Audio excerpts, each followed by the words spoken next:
दामोदर सेठ के होवत अकाज, अर्ज करी डूबता देखे जहाज। एक समय बनारस काशी के अंदर एक दामोदर नाम के एक बहुत बड़े व्यापारी रहा करते थे। उनका अपना एक समुद्री जहाज था और उसके साथ वह व्यापार करने के लिए समुद्र मार्ग से दूसरी शहर में जाया करते थे। उसके साथ और भी उसी शहर के आसपास के काफी और अन्य बनिए लोग भी साथ जाते थे। उसके जहाज में किराए पर और अपना सौदा लाया करते थे।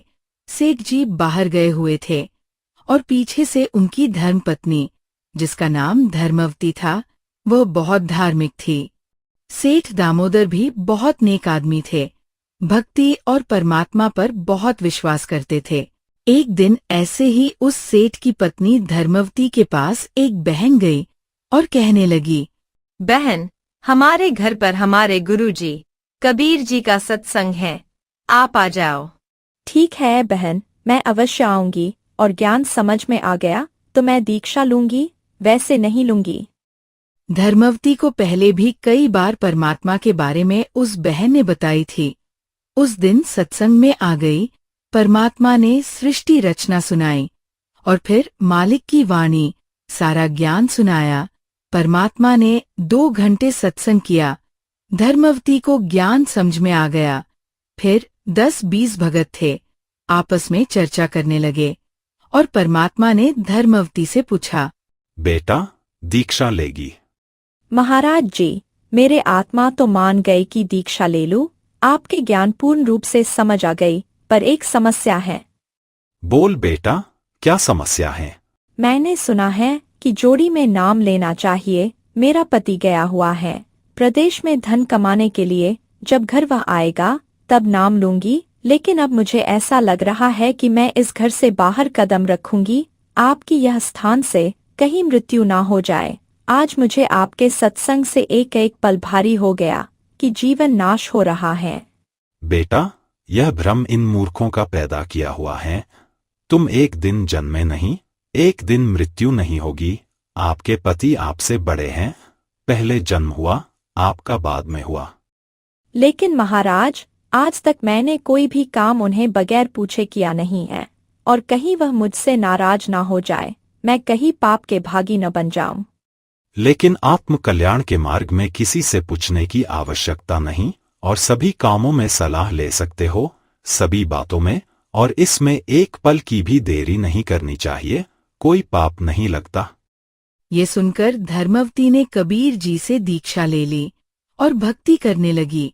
घर में सुख शांति हो गई, भूत प्रेत की बाधा हट गई। सेठ जी आए 1 महीने के बाद।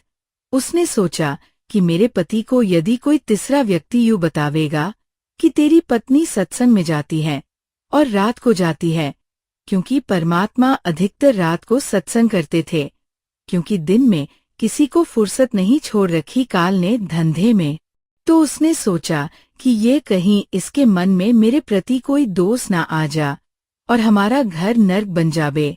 अब क्या हुआ, जिस दिन वह सेठ वापस आया उसी दिन सत्संग था भगवान का, और किसी के आसपास ही उसने सोचा कि अपने पति को मैं पहले बता दूं सारी कहानी, और ये ऐसा व्यक्ति है, अगर मेरी बात को यूं मान लेगा तो फिर यह किसी की नहीं सुनेगा। जब वो खाना खाने लगे तो उसने बोली, जी, मेरे से गलती बन गई और मुझे क्षमा करोगे, माफ करना। मैं अपनी पत्नी पर विश्वास करता हूं। मेरी पत्नी ऐसी गलती नहीं कर सकती जो अक्षमय ना हो। फिर भी बता। सच में माफ कर दोगे, गुस्सा तो नहीं होगे? मैंने आपके पूछे बिना मैं ऐसे मेरी पड़ोसन नाम ले रखा है और उसके साथ साथ सत्संग चली गई और परमात्मा की वाणी सुनी मैंने, मेरा दिल कर गया नाम लेने को और मैंने आपसे पूछे बिना दीक्षा ले ली। बड़ी अच्छी बात, इसमें क्या पूछना था? ये कोई बुरा काम किया तूने, भगवान की भक्ति की, बहुत अच्छी बात है। ये सुनकर उसका हल्का सा हृदय हो गया कि भगवान बड़ी दया करी दाता। फिर एक और बात सोची कि एक बार सत्संग स्थल देखा दूं, जहां हम जाते और आते हैं, ताकि लोग इसको भ्रमित ना कर दे कि तेरी पत्नी रात में भी जाती है।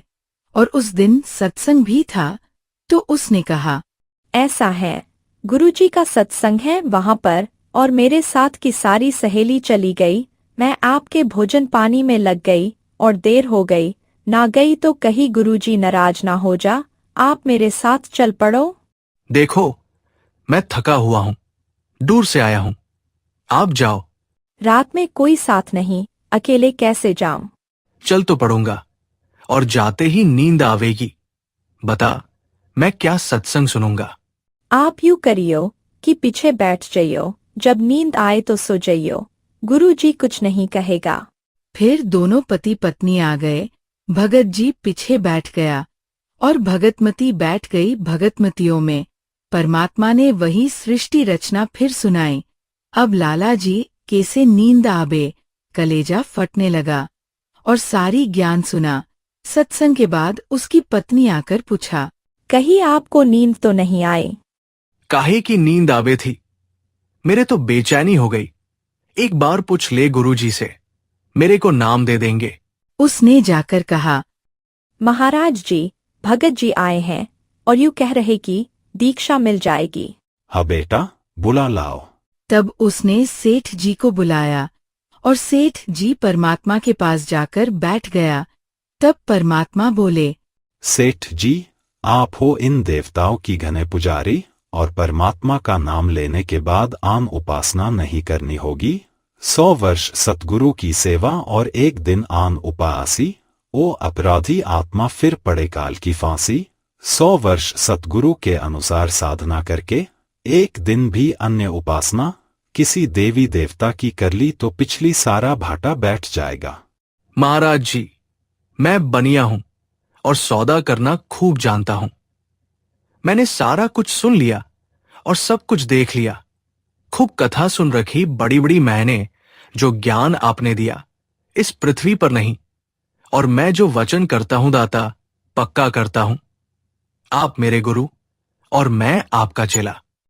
देख, मैं धानक और तू लाला जी, कल तेरे बिरादरी वाले ही धिकारेंगे। मुझे नाम दे दो और आप साथ रहियो दास के, जो होगा देखी जाएगी। और उपासना नहीं करोगे किसी देवी देवता की, नहीं तो नुकसान हो जाएगा। लेके नाम और हाथ से बना परमात्मा के चित्र लेकर वापस आ गया। परमात्मा के बताए अनुसार साधना शुरू कर दिया। कई दिन सत्संग सुना। फिर व्यापार में जाना था। दूसरे व्यापारी भी साथ थे। जहाज के अंदर उसने अपना एक कक्ष बना रखा था, जिसमें सारे देवी देवताओं के फोटो थे, और वही अपना घंटी बजाया करता था। जय गणेश देवा, माता तेरी पार्वती, ये सारी कथा करता था। अब उसने क्या किया, सारी मूर्ति उठाई और समुद्र में जहाज था, समुद्र में जल प्रवाह कर दिया और एक फोटो परमात्मा कबीर जी का लगा लिया। ये देखकर दूसरे लाला जी कहने लगे, अरे दामोदर, सभी देवी देवताओं की फोटो कहाँ गए? मैंने दीक्षा ले ली गुरुजी से और गुरुजी का, जो सद्गुरु की पूजा करते हैं और देवी देवताओं की पूजा नहीं करनी होती, इसलिए मैंने वो आदर के साथ जल प्रवाह कर दी।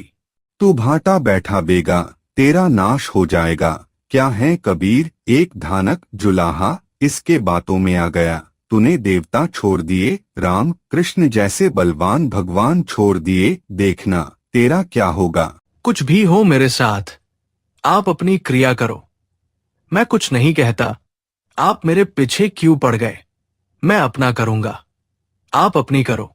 उसके बाद उसको कबीर कहने लग गया। दामोदर कहना छोड़ दिया। यूं कबीर आ गया। कुछ भी कहो, तेरा जीव भी पवित्र होगा। भगवान का नाम लेने से मुझे मालूम है कि तुम किस उद्देश्य से कह रहे हो। कोई बात नहीं।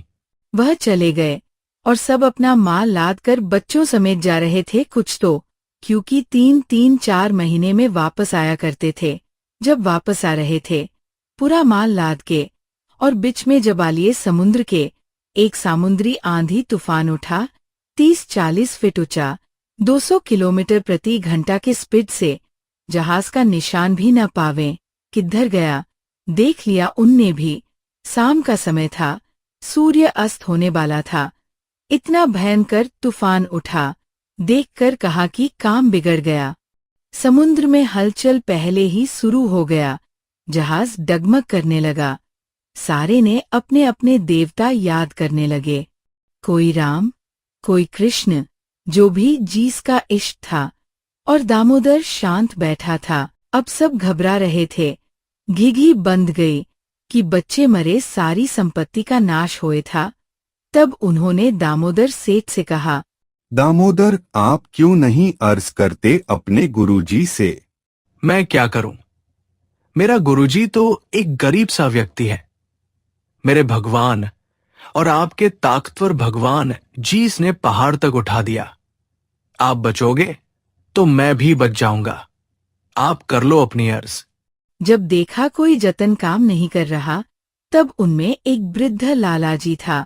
उन्होंने कहा, भाई, यूं कहा करे कि सतगुरु की भगत तगड़ा होया करे। आप एक बार अर्ज कर लो। ठीक है, तुम बैठ जाओ। बिच में कहोगे कि हमारे सुन ली थी। बैठा नहीं जाता, आप अर्ज कर लो, हम बंद हो जाते हैं। हे परमात्मा, आपका ज्ञान समझ में आ गया। मैंने आपकी महिमा इनके आगे घनी गा रखी है। और ठीक है, आप तो सक्षम हो, कुछ भी कर सकते हो। अगर आज कोई उकचुक होगी, मुझ निज के कारण होगी, मेरा कोई त्रुटि होगी, मैं आपकी मर्यादा ठीक नहीं कर पाया। हे परमात्मा, आपकी बेइज्जती के कारण ये दास बनेगा। हृदय से पुकार करके दामोदर सेठ बेहोश हो गया। इतने में अंधेरा हो गया। चांदनी रात थी। तूफान ऐसे बैठ गया जैसे छाला सा वही की वही। समुद्र में जरा सा भी हलचल नहीं। दामोदर को पानी के छिटे छाटे मार के मुख पर होश मिलाए। दामोदर सेठ के हुए थे अकाज, अर्ज करी डूबता देखे जहाज। दामोदर सेठ के हुए थे अकाज, अर्ज करी डूबता देखे जहाज। लाज मेरी रखियो ग्रीब नवाज, समुद्र से पार लंघाने वाले। लाज मेरी रखियो ग्रीब नवाज, समुद्र से पार लंघाने वाले। धन धन सतगुरु सत कबीर भक्त की, पेड़ मिटाने वाले। सत साई।